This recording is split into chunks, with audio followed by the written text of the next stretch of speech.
Let's knit some chic fingerless mitts today on Good Knit Kisses. Welcome to Good Knit Kisses. We're all about helping you stitch your love and love your stitches. We're knitting fingerless mitts today on the needles, right and left-handed, and we're also knitting it on the knitting loom, either right and left-handed, or you can call it counterclockwise and clockwise. Get that pattern below at the link. For our yarn today, we're working with Red Heart Chic Sheep yarn, and contrast A is poolside, and contrast B is Mai Tai, and that is for this colorway here. And then for this other one, we are working with color Mai Tai for contrast A and color Green Tea for contrast B. Now, it comes in 3 sizes. We've got the small featured here, and then we also have a medium and a large size, and these are all adult size. You're going to need 4 double pointed needles. These are size US 7 or 4.5 millimeter. And you'll also need a stitch marker and maybe a row counter, and of course your tapestry needle and some scissors. All right, grab your supplies and get your pattern at that link below, and we'll see you in a moment. All right, we're going to start this pattern at the cuff and work our way upward. For all 3 sizes, the techniques are all the same. The only difference is your cast on for whatever size you want, and then when we get to the thumb hole, it'll be a slight change in the number here, so you do want to refer to your pattern on that. Let's begin by casting on. You're going to want a long tail cast on of 28 stitches for the small, 32 for the medium, and 36 for the large. I'm going to cast on with about a foot, or no, almost 2 feet of tail. Put the tail towards you and the ball to the back. I'm not even going to put a slip knot on here, and the way you do that is you just hold it on top and put your finger on there to hold it in place, and we just hold it in our hand here and spread it with our index finger and thumb. We're going to pull back like a slingshot. I'm going to scoop up where my thumb is, and then go down where my finger is, and then down at the thumb again, and then let go of my thumb and pull it nice and snug, and it has got 2 stitches on there. We're just going to continue that technique for all of them. It's a multiple of 4, and we're going to do a 2x2 ribbing. So we're going to scoop up at the thumb, scoop down or go down at the finger, and down to the thumb again, let go and pull it. Make sure that it still can slide nicely. It's not super tight or super loose to where your needle is going to fall off. Let's do it one more time slow. Scoop up at the thumb, down at the finger, down at the thumb again, and let go. For slower videos, I'll give you a link to working in the round. If you want to work in the round with a magic loop and use a circular needle, you can totally do that. I'm just not going to show it in this video here. All right, cast on your stitches and pause your video, and I'll meet you back up for round 1. See you in a moment. Once you've cast on your stitches, we need to connect them in the round and also divide them up on our needles as well. Now, if you're working with the 28, I suggest that you put 8 stitches on the first one, 10 and 10 on the next 2. And then for the 32, you're going to want to do 12 stitches and then 10 and 10. For the 36, just do 12 on all of them. It really matters that the last needle is going to have at least 10 stitches on there. And I like to say do a multiple of 2 on each needle. That way you know that your knit, knit, purl, purl is going to be right for your 2x2 ribbing. So just go ahead and count off. I did 28 on this sample here. So got 5, 6, 7, 8. All right, now I'm going to put on my next ones, which is going to be 10. Just gonna scoop them off and place them on here. So go ahead and do that. Pause your video as you need, and then I'll show you connecting in the round, a nice little trick so that you don't have that little jog in your knitting. All right, so we have got all of them on, and now I want to make them in the round. So I'm going to get to where they need to be connected and slide my 2 needles. We'll get the stitches at one end. And now I want to make sure that we're not twisting them. So you can see that all the stitches are on the inside here. I'm going to pick off this first stitch. Just kind of hold it with one, with my index finger over here, and then slip off this kind of loose stitch over on this other needle. and then pick up the one with the opposite needle that I was holding. So we're just crisscrossing those first stitches. And then I'm just tightening up my working yarn here to make that stitch that we just finished to be a little bit tighter there. All right, so it is very small, and that's okay. This will end up stretching, and we're going to start on the first round. Now, before we start a round, you can go ahead and stick a stitch marker in so you know where the beginning is. If you have a hard time doing that, of course, you can add that on later. It's just nice to have that beginning part if you're not used to seeing where the beginning of a round is, if this is your first time working in the round. All right, so we're going to begin working that first stitch, and we need a knit as our first stitch. So we got knit, and how I did that is we just stick our needle in and then go around to the back and knit here, and then we're going to purl. So we're going to put our yarn in the front and go in the front of that stitch there, wrap our yarn around and push it through and pull it off. That is our purl stitch. If you need slower videos, again, we've got some references down below for slower videos. All right, so you're going to continue working in the round, knit 2, purl 2, and you're going to work 10 rounds for approximately 1.5 inches or 4 centimeters. All right, continue that, pause your video, and I'll see you in a moment. I want to interrupt just for a moment and explain how to turn if you have not worked on DPNs or double pointed needles. When you get to the end of your round, you are going to have a free needle. So that means that that needle is going to be empty. All right, so I'm going to finish this one up, and you see you have a new one, and now we only have the 3 on here. I'm going to rotate to the next one, and then I'm going to ignore the one hanging in the back and ignore the one hanging right here.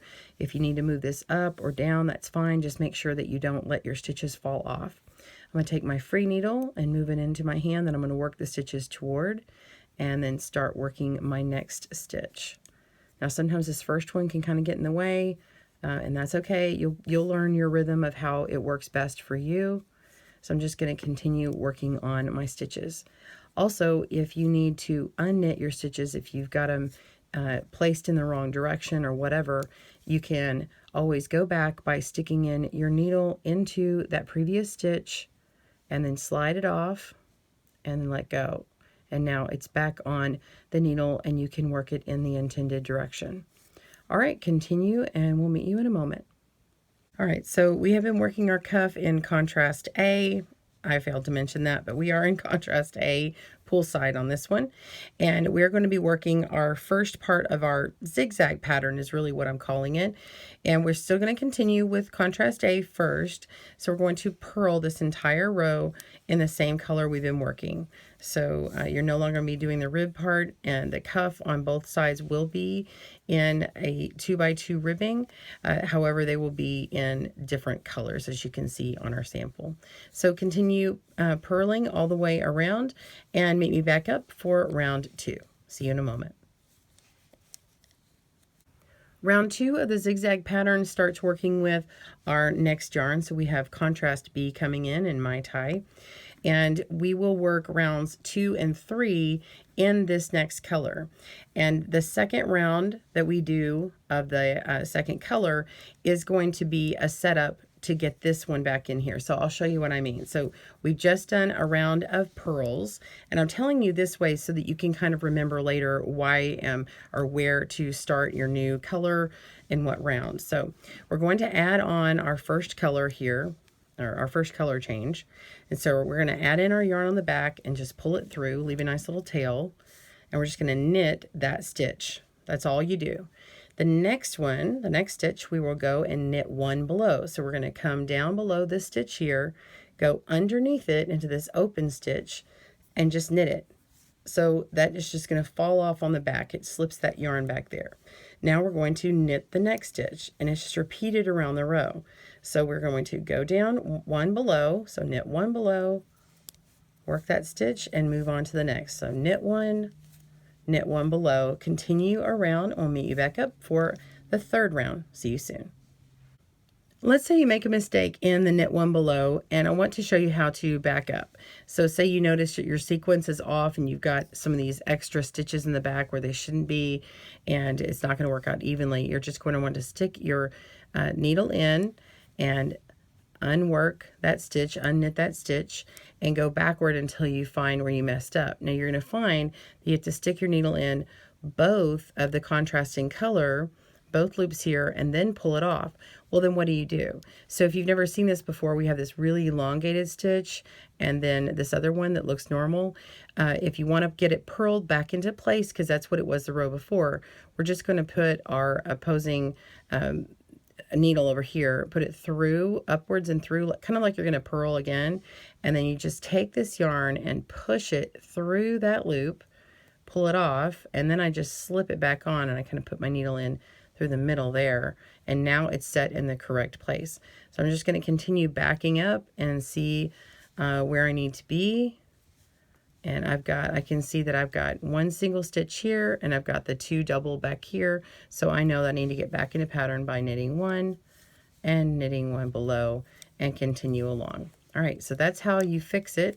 And we'll see you at the end of this round to complete this stitch pattern. So we're at the end of this round here, and I've got my my yarn from before. So I'm going to flip this to the back, and I'm going to continue working with my contrast B. I need to put the yarn in front because I need to purl this next round. So remember how I said the setup is a purl? The setup to getting the knit one belows to work out in this zigzag pattern is to have a setup of purl. So here we go. We're going to purl in the same color that we just did.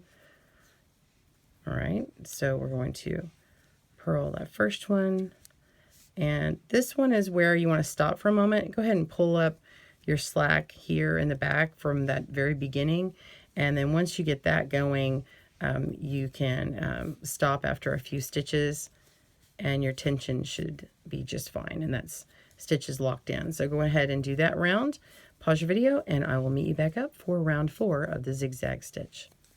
See you in a moment. All right, so we're ready to begin on our 4th round. We're going to take contrast B and put it to the back, and then we're going to pull our contrast A from underneath where we just pull back our yarn. So we're going to be working with contrast A again. Work just like we've done before with the knit one below. So that first stitch is going to be knit, and then knit one below, and then knit and knit one below. So you're just going to continue that round. You're just alternating these colors. So every 2 rounds is the same color, and then you'll switch colors. And we're going to be purling one row to set up before we change that color. So now that you know what the 4-round repeat is, you're going to repeat that 7 more times. So in fact, you will see 8 times this right here. You'll see this color B come through 1, 2, 3, 4, 5, 6, 7, 8, and then you'll be ready to begin the thumb section. Go ahead and work those stitches, pause your video, and I'll meet you back at that point. Thanks. We'll see you soon. Okay, we're on the thumb section, and we're actually going to repeat 2 more rounds without any changes. So I've ended on my contrast B, I've ended on my contrast A, and now I need to purl and contrast A, and then I'm going to work my knit one below with contrast B, and just refer to your pattern, and you are going to, once you start the 3rd round as you normally do, the 2nd time you're using the contrast B, you're going to work until you have 8 stitches left. So I'm actually going to meet you at that point where you're on your 3rd needle, so right before here, and we'll meet at that point there. Be sure and refer to your pattern as you need. All right, pause your video and I'll see you there. I've reached the last 8 stitches in my pattern, and that's for any of the sizes. And for the small and medium, we're going to bind off 6 of these 8 stitches loosely, and you'll bind off 7 if you're working the large one. So to bind that off, you're just going to knit 1, and then knit 2, and then lift up and over. Just a reminder, we have been working the purl stitch right before this, so this round leading up to this is still the purl row, which is like a round 3. So I've lifted up and over and I've bound that stitch off. I'm going to knit my next one. Let me do that a little slower. Knit the next stitch once. Okay, now that we've got the rhythm of binding off, we don't need to knit 2 in a row. So I've did that once, and we're going to lift this stitch that was previously knit and lift up and over, and that binds off another stitch. So that's 2 stitches. Let's do a third. Bind that off. And 4. Bind that off. And 5. Bind that off. And 6. All right, now we've already worked this stitch here, so we actually only need to work 1 more. Now, if you worked the larger size, then you're not going to have 1 left here, but you will have this big gap in here. So just going to work this last stitch, and this says purl to the end of row, so I'm just going to put my yarn to the front again and purl that stitch, and that ends that round. And now we want to complete our thumb by working our next color. So we're going to put our yarn to the back and pull our A towards the front here, and we're going to be well, not towards the front, we're just pulling it up underneath that previous color, and we're going to be working our first stitch. All right, so just going to knit 1 and then knit 1 below, and when we get to those bound off stitches, we're going to cast on. So continue working yours, pause your video, and I'll see you in a moment and show you how to work those. See you soon. All right, we're at the area where we need to add on for the top of our thumb. So we're going to cast on stitches here. This is that one needle that you've got that may have a few in the front and the end of it there. So we're just going to insert in and do our knit stitch and our knit 1 below. And then now we need to cast on. So we're going to use the thumb cast on. I'm just going to put my working yarn to the front here and pull it out so I can use it with my opposite hand. Pull it straight out like this, and then put my thumb down and twist around, and then put it on top of my needle. So this might be a little hard to see, so let me see if I can get this out here by itself so you can really see it. So I'm going to pull my working yarn out, put my thumb down, twist it around, and then scoop it up like that. So that's 2 stitches. I'm going to work until I have my right cast on. Small and medium, you're going to cast on 6, and the large, you're going to cast on 7. So I've got 5 here. Let me do one more time. So pull it out, put our thumb down, flip it around, and scoop it up, and put it on your needle. And then you're ready to finish out that row. All right, let's get these last 2 stitches. And if you had the large one, of course, you're not going to have as many to work here. I'm put my yarn behind my needle here, and we are going to knit to the end of the round. If you were on the large, you'll only have 1 stitch to do this on. So we're just going to knit 1 here, make sure that's nice and snug, and knit the last one. All right, and we're ready to move on. Now we're going to continue with our 4-round repeat. So we've got 4 rounds or rows that we'll do 1 time, and then a 2nd time, and then we'll go 2 more rounds. So you're actually going to do 10 rounds for the small, medium, and large sizes. Now, when you come around this next time, you are, of course, working with the same yarn. You've got to purl. So when you get to these cast-on stitches, you want to make sure, and you're going through them and casting on, and then the round after, we're doing a knit 1 below, and you will have a little bit of a hard time seeing it. So I'm going to come around, I'm going to show you what it looks like to purl here, and then we'll pause again, and I'll show you what it looks like on the next round after to knit 1 below. So keep staying tuned if you want to see how to do that. Otherwise, I'll join you back up at the cuff area. Consult your pattern and check it off as you go along. All right, so we're going to begin again with the purl. So we're going to put our yarn to the front and start purling around. Pause your video, and I'll meet you back up at those cast-on stitches there. All right, see you in a moment. All right, so we're going to continue. I've got a couple of stitches before my cast-on stitches begin. right, so we're going to purl our cast on stitches. Now I have this long strand of yarn here right before this thumb cast on area, and that's okay. I'm just going to put my needle right on through, okay, and purl that stitch right there, just like you normally would. Okay, and I try not to pull too tight. I want to make sure that that stitch has a nice size to it. I'm going to purl that next stitch and just keep going. So even though it's long, it still will work out just fine. Just be nice and loose with your stitches. Try not to tug too much on these, or else you'll get like a long leading line between this edge here on this corner, and that's the corner of your thumb hole. All right, so just continue purling. So just, it looks trickier than it actually is. It might take a little bit of running your needle up along right where this yarn is twisted here, and make sure you get all the strands. I usually just guide it against my needle, the opposite hand. All right, so I've gotten all the way down to the end of this round. Oh, we got one more stitch. All right, so we're going to begin with our next color. And this is going to be in contrast B, where we knit one and knit one below. And it looks a little different when we get down to the top of the thumb hole here, just because it's so close. So go ahead and work till you get to this point, and I'll see you in a moment. All right, so I'm going to be knitting one and knitting one below.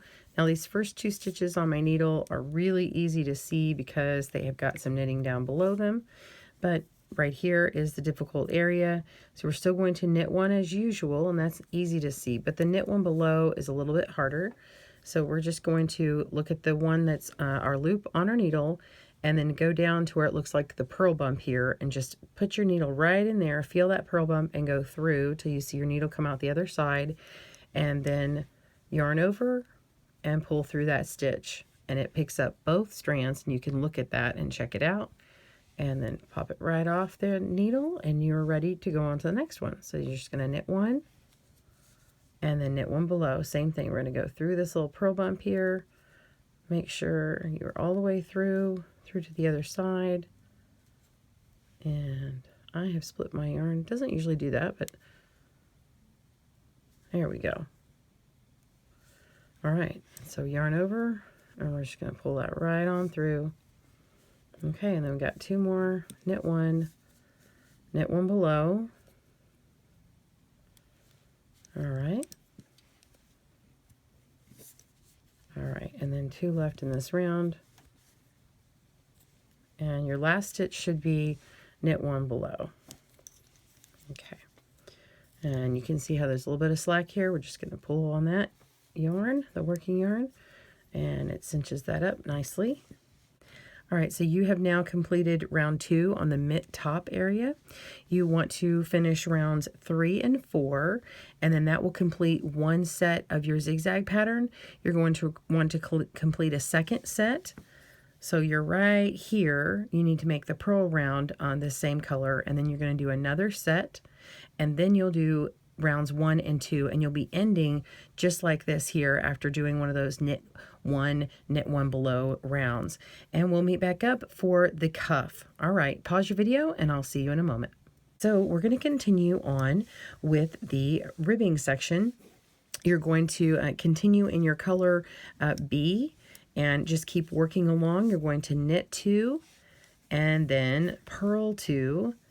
And you're just going to continue that along for 6 rounds. That's it. So 6 rounds, and then we are going to bind off in pattern. And you can go ahead and actually cut this contrast A here and leave a tail, and then you'll just weave that in later. So continue on until you get those 6 rounds, and I'll meet you back up and show you how to bind off in pattern. See you soon. To bind off in pattern, all you simply do is follow the pattern that is existing on your needles. So in this case, I have a knit 2, purl 2. So I'm going to work the knit stitches as knit and the purls as purls. In starting binding off, we work the first 2 stitches. So in this case, it's knit 2 stitches. Okay, and then we lift up and over from this first loop that we knitted, and up and over. And then we want to purl the next 2 stitches, or whatever you have on your needles at any time you're binding off in pattern. So we're just going to purl the stitch here. And now we're ready to lift the back loop up and over like this. And that binds off another stitch. Then the next one is going to be purl. So we're just going to purl that and lift up and over. So this is not actually knitting this stitch. What it is doing is making a chain that goes across the top, and the chain works back and forth in your pattern so that it is not, it's not tight. It's a nice loose elastic type of edging. All right, so the next 2 stitches are knit stitches. So we're going to knit, lift up and over, and knit the second one, lift up and over. So you're going to continue to go all the way around, and then finish off the last stitch by pulling through, and I'll do that here in a moment. See you soon. And I'm on my last stitch, and it's a purl. Like before, we lift up and over. And then now you can just pull that on through and cut a tail. All right, so all you have left is this little jog, and then weaving in your tails here. I'm going to go ahead and show you how to fix this little jog here and make a nice complete cuff here. Put on your wide-eyed tapestry needle, or a bent tapestry needle. This one's obviously straight. So I'm going to go through the inside here, and you can see how I've got a chain at the top here. So this little chain here, and I can go around where this is coming out of my last stitch, go around and find the chain, and we'll just do this one right here. This seems to be the best spot. So we're going to go around this chain here to the outside, and then we're going to go to this chain here. So both parts of the stitch go in and around, and what it's doing is it's making its own little chain to complete. So when I pull that in, you see how it completes that chain look there. And then now we're just going to turn our mint inside out. Okay, and then I'm going to follow along this little column here, and when I follow my stitches along the column on the inside, it retains the stretchiness of the cuff. So we're just going to pull our stitch through on the back side here, and we're going to whip around all these stitches on the outside of the column. So outside, whip around, and then continue. And you can pull it out a little bit more to get some more seam. Then when you pull it through, you can see that this is retaining its stretchiness. It's not going to get stuck. So just continue working your stitches in this way, and then find your other tails where you cut them off and work them in. So you've got 2 here and then 2 down below. All right, so finish weaving those in, and I'll show you your complete mittens. See you soon. Well, here is our final mitt, and be sure to make your second one. So that is the medium that I made today, and be sure to check out the small and the large size. If you have not subscribed already, I would love to have you. We have new tutorials come out every Friday, and I would love to see you there. Be sure and subscribe and comment down below, what would you like to see next at Good Knit Kisses? Catch our next video soon. Thanks for joining us today, where we help you stitch your love and love your stitches. See you again soon.